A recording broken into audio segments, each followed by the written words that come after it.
ایک آپ کو فاتحہ نہ دینے سے، کھیر پوری کا اہتمام نہ کرنے سے ان کا ذکر، ان کا چرچا، ان کی شان، ان کی محبت لوگوں کے دلوں سے ختم نہیں ہوگا۔ ہزاروں لاکھوں دلوں میں وہ بستے ہیں، لیکن انہوں نے جو پیغام دیا ہے ان کے نقش قدم پر چلنے کی ضرورت ہے۔ آج ضروری ہے تو فاتحہ خوانی ضرور دیں، نیاز اپنے گھر میں ضرور کریں، لیکن اس کے ساتھ ساتھ فرض اور واجبات کا بھی خیال رکھیں۔ فرض کو آپ چھوڑ دے رہے ہیں،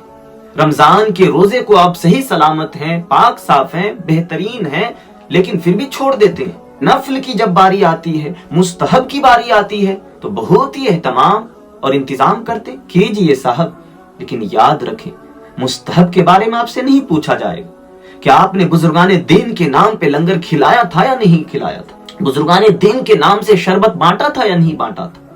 بزرگان دین کے نام سے فاتحہ کیا تھا یا نہیں کیا تھا، لیکن آپ سے یہ ضرور پوچھا جائے گا، قبر میں بھی حشر میں بھی یہ ضرور پوچھا جائے گا، فرض پہ آپ نے عمل کیا یا نہیں، واجبات پہ آپ کتنے عمل کی، سنت پہ آپ عمل کیے یا نہیں کیے۔ فاتحہ دیں، ضرور دیں، لیکن یاد رکھیں جو غلط رسم ہے، غلط خرافات ہیں جو فاتحہ میں آپ کرتے ہیں، اس کو دور کریں۔ وہ جو چلتے آ رہا تھا اس کو چھوڑ دیں، دین سیکھیں اور پھر اس پہ عمل کریں۔ لیکن ہاں، اگر آپ بزرگان دین کے نام سے فاتحہ یا نیاز کر رہے ہیں تو یہ ضرور خیال رکھیں کہ جس پیسے سے آپ جو چیز پکا رہے ہیں یا بازار سے لے کے آ رہے ہیں، شرط یہ ہے، ضروری یہ ہے کہ وہ پیسہ حلال کا ہو۔ جو چیز لے کے آ رہے ہیں وہ حلال اور جائز پیسے سے، حلال پیسے سے لا رہے ہیں تو پھر رب کی بارگاہ میں وہ سب کچھ قبول ہے۔ لیکن حلال نہیں ہے تو آپ چاہیں کتنی بھی تعظیم و تکریم کر لیں، کتنی بھی بہترین طریقے سے نیاز اور فاتحہ کا اہتمام کرے، اگر حلال پیسے سے نہیں ہے، جائز پیسہ نہیں ہے، لوگوں کا دھوکہ دھاڑی سے ہے، لوگوں کو ستا کر کے پیسہ جمع کیے ہیں اور اس سے نیاز کا اہتمام کر رہے ہیں، تو یاد رکھیں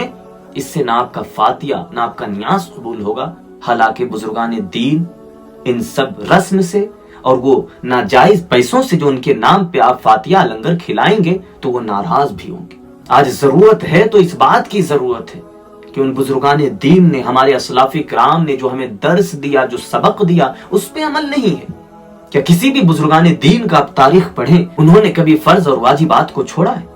جہاں آپ کو سکون مل رہا ہے، جو چیز آپ کو اچھا لگ رہا ہے، آپ نے تو ان بزرگان دین کے نام پہ وہ چیزوں کو کر رہے ہیں، اچھی بات ہے کیجئے، لیکن فرض کو پوری طرح چھوڑ چکے، واجبات کا خیال نہیں، سنت پہ عمل نہیں ہے، نفل پہ عمل نہیں کرتے۔ جس میں ہمیں سکون ہے، جس میں مزہ آتا ہے، وہ چیز کو ہم یاد رکھیں۔ حضور غوث پاک رضی اللہ تعالیٰ عنہ کی سنت ہے مرغے کا گوشت کھانا، تو ہم تو لنگر پہ لنگر کرتے ہیں، ان کے نام سے کرنا چاہیے۔ لیکن جب آپ تاریخ پڑھیں گے، صرف ہمیں اور آپ کو کھانا پینا سب یاد رہا، ان لوگوں نے جو دین کے لیے، جو اللہ اس کے رسول کی رضا کے لیے کس طرح سے وہ عمل کیے، کس طرح رب رسول کو راضی کیے، اس میں سے ہمیں سبق لینا چاہیے۔ وہ سبق ہم کیوں نہیں لیتے؟ اگر ہمیں بزرگان دین سے، حضرت امام جعفر صادق رضی اللہ تعالیٰ عنہ سے، حضرت امام زین العابدین سے، یا کسی بھی اسلاف کرام، کسی بھی بزرگان دین سے محبت ہے تو سب سے پہلا محبت کا نذرانہ یہ ہے، عقیدت یہ ہے کہ آپ محبت کرتے ہیں تو ان کے درس کو یاد رکھیں، ان کے سبق کو یاد رکھیں، وہ ضروری ہے۔ پھر آپ فاتحہ بھی دلائیں، ان کے نام سے نیاز بھی کریں، لنگر بھی کریں، سب جائز ہے، سب قبول ہے، لیکن ان کے سبق کو آپ نے بھلا دیا، درس کو بھلا دیا۔ اللہ پاک ہم سب کو دین سیکھنے اور اس پہ عمل کرنے کی توفیق و رفیق عطا فرمائے۔ بزرگان دین سے محبت اور ان کی عقیدت ہمارے دلوں میں اللہ تبارک و تعالی بے پناہ عطا کرے، اور تمام بزرگان دین کے نقش قدم پر چلنے کی توفیق عطا فرمائے۔ خدا کے بندے تو ہے ہزاروں، بنوں میں پھرتے ہیں مارے مارے، میں اس کا بندہ بنوں گا جس کو خدا کے بندوں سے پیار ہوگا۔